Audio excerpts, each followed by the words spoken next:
DMT isn't just a molecule, it's a portal to unseen worlds that may seem more real than our ordinary reality. Wow.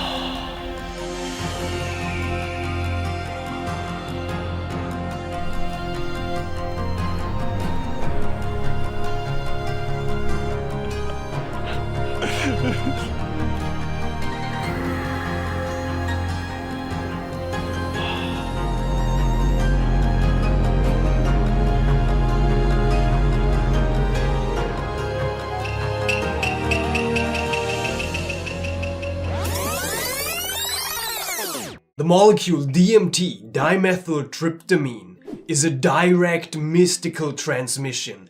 It's a drastic magical transport. It is also known as a dazzling mind track, a divine molecule trance, a deep metaphysical transformation, a dopaminergic mind transcendence, or it is known as deconstructing mental traps. DMT is mind expansion as a shock therapy. DMT is a tool to deconstruct or construct worlds of experience, as Dr. Timmerman said. We deconstruct our normal sense of reality and we construct a new virtual reality or a whole new world of experience. It is, as Terence McKenna put it, just too much. Once you've had the experience, you are permanently rewired, and your life may never be the same again. And of course, many questions are opened by that jolt, while just a few are answered, if any, at all.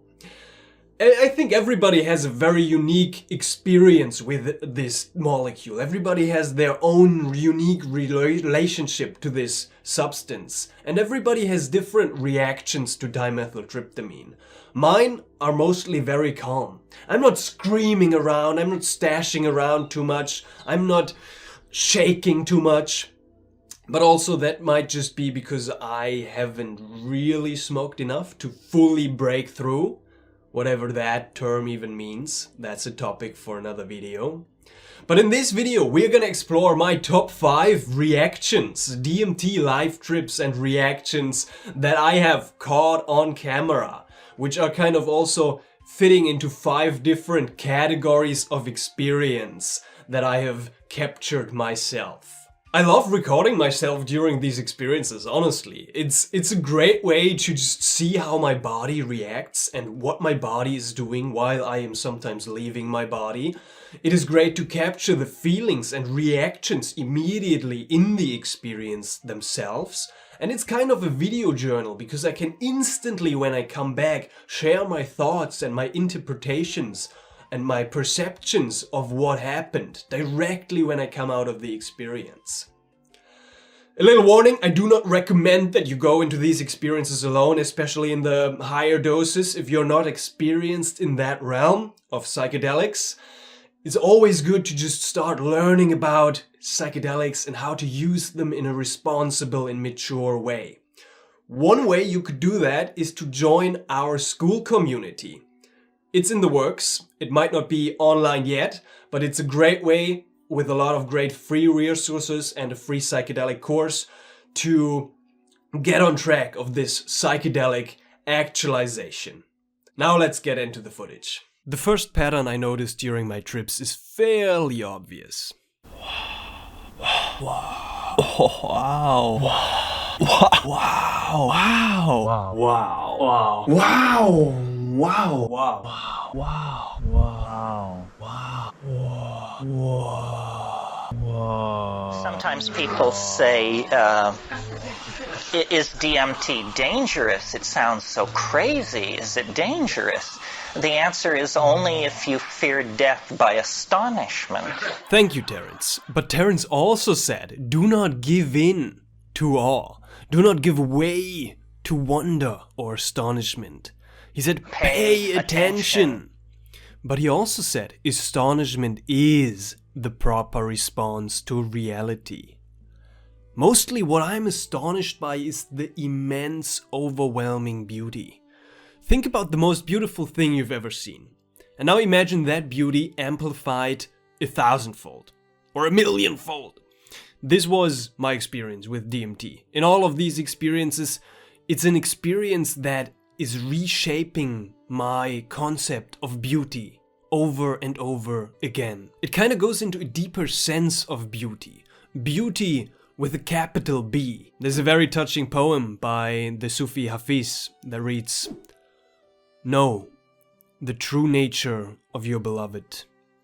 In his loving eyes, your every thought, word and movement is always, always beautiful."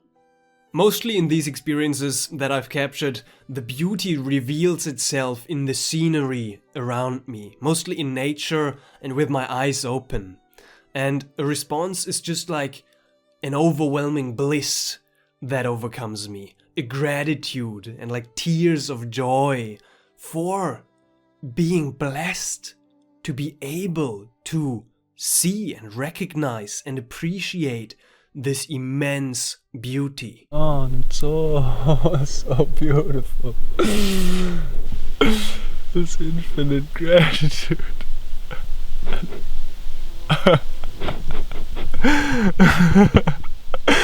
Being alive. Meister Eckhart said, "This then is salvation, when we marvel at the beauty of created things and praise their beautiful creator." This right here is definitely one of the most memorable trips I've ever had, where I smoked 4 or 5 hits of Changa at the peak of a 380 micrograms LSD trip. Combining DMT and LSD is definitely not for the faint of heart, or as Terence McKenna said, I have smoked DMT at the top of an LSD trip. That's a young man's game, believe me. but the amount of beauty and awe experienced in this experience was on another level, really. It was kind of the whole of reality, and my perceptual field was overlaid with these infinitely intricate, beautiful patterns. And it was not just an overlay on reality, but it was kind of integrated in the objects themselves, in the rocks, in the trees. And there was this infinitely beautiful woman as well, this goddess figure kind of coming at me. And it was just mind-blowing. Really, it is the essence of beauty. It is the essence of beauty. By the way, I'm Vergo, and I love to help psychonauts skillfully integrate their psychedelic journeys by facilitating deep consciousness transformation through coaching. And here at Psychedelic Actualization, we dive deeply into responsibly using psychedelics to deepen our connection with life. The next category of my captured DMT experiences are what I call calm contemplations. These happen mostly in lower doses of my DMT experiences, also a lot in nature, in caves or in a forest right here, but they are still profound. Mostly there's a little bit of room for my awareness to kind of navigate what is happening. I'm not completely taken away or overwhelmed, but I can curiously explore what is happening and kind of consciously choose to contemplate or inquire into the experience, or remain as a silent observer in the background. Next up is one of my greatest passions, exploring DMT at sacred sites. This is absolutely amazing. Like, I am so passionate about this. These might include ancient waterfalls, pyramids, or other archaeologically interesting places.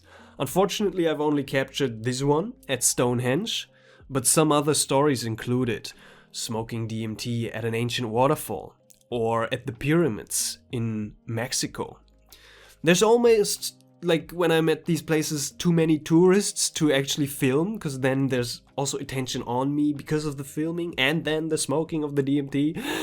But also it kind of, you get lost in the masses as well, because there's so many people, at least at these really popular places, that you don't really capture attention.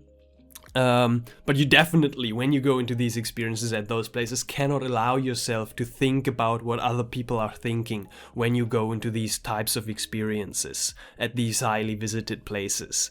And that's something I'm fairly good at, Like when I dedicate myself to the experience, I can fully focus on the experience and focus on the nature of the experience and surrendering into it, rather than thinking like, oh my gosh, I'm like being watched or something weird is happening. I think this can influence the experience in a very weird way. But also there's ancient sites and ancient places or deep nature places that are not as visited as these ones.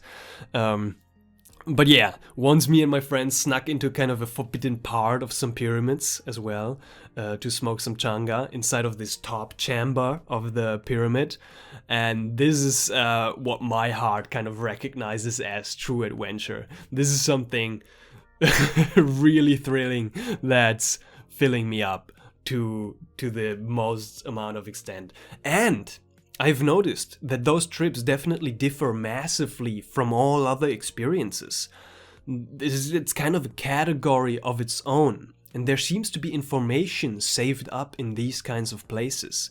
At the pyramids, I saw visions of some kind of symbolism of the Mayan calendar and of other Aztec art. And at ancient waterfalls, it also felt like there was some kind of wisdom transmitted into my being. And it was the wisdom of that place, of the natural rhythms of the flowing water, for example, that have been flowing there for hundreds or thousands of years. And at Stonehenge, well... Yeah, I don't know what to even say. That seems to be another common pattern among DMT users, kind of this not knowing what to do with this experience. And also many of my experiences fall into this kind of pattern. Which leads me to my next category. The I am in another dimension, I have no clue what's going on or what this experience wants to show me experiences. Don't get me wrong, I often get something out of my DMT experiences, but mostly I kind of extract overarching themes or lessons out of larger number of experiences, rather than one trip showing me exactly what I could take away from it. These kinds of experiences also include most of my entity encounters. So it took me right into another dimension, and I saw two guys, two human beings, in this posture, standing in front of each other. And most of them happen just sitting or lying in silence with closed eyes, kind of leaving the body behind when the third or fourth hit is taken.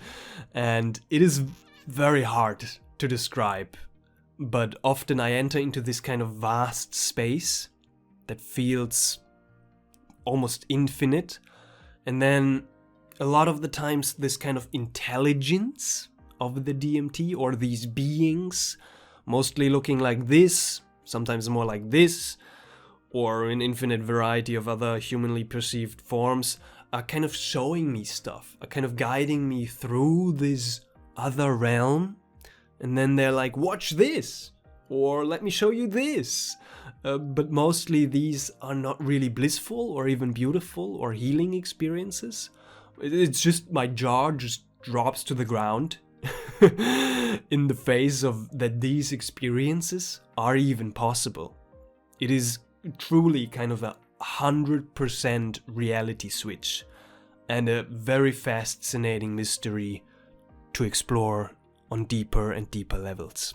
As we journey through the realms of DMT, each experience kind of unveils a layer of reality previously concealed, challenging our perceptions and inviting us to question what we know. From these serene contemplations in quiet forests to the profound awe at ancient sites, DMT kind of offers a spectrum of encounters that stretch the boundaries of our consciousness. But what truly captivates me is the potential for personal transformation. Kind of each journey is a thread in the larger tapestry of our psyche, kind of revealing insights or wisdom or parts of reality that we haven't encountered or seen before, and that maybe no other human being has ever encountered or seen before, that can completely reshape our understanding of ourselves and the universe we live in.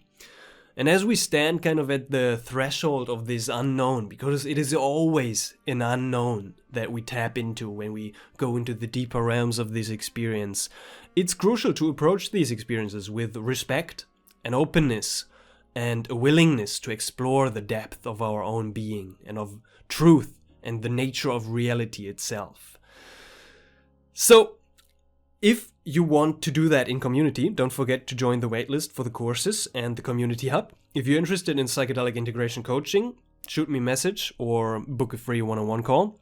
And remember, the path of psychedelic actualization is not just about jumping into these unfathomable experiences over and over again. It's about integrating these experiences into our lives, transforming our perspective, and enriching the profundity of connection with reality and life itself. If you're curious about how to actually integrate, you can watch this lecture I gave about psychedelic actualization. That is linked in that cunt. See you over there.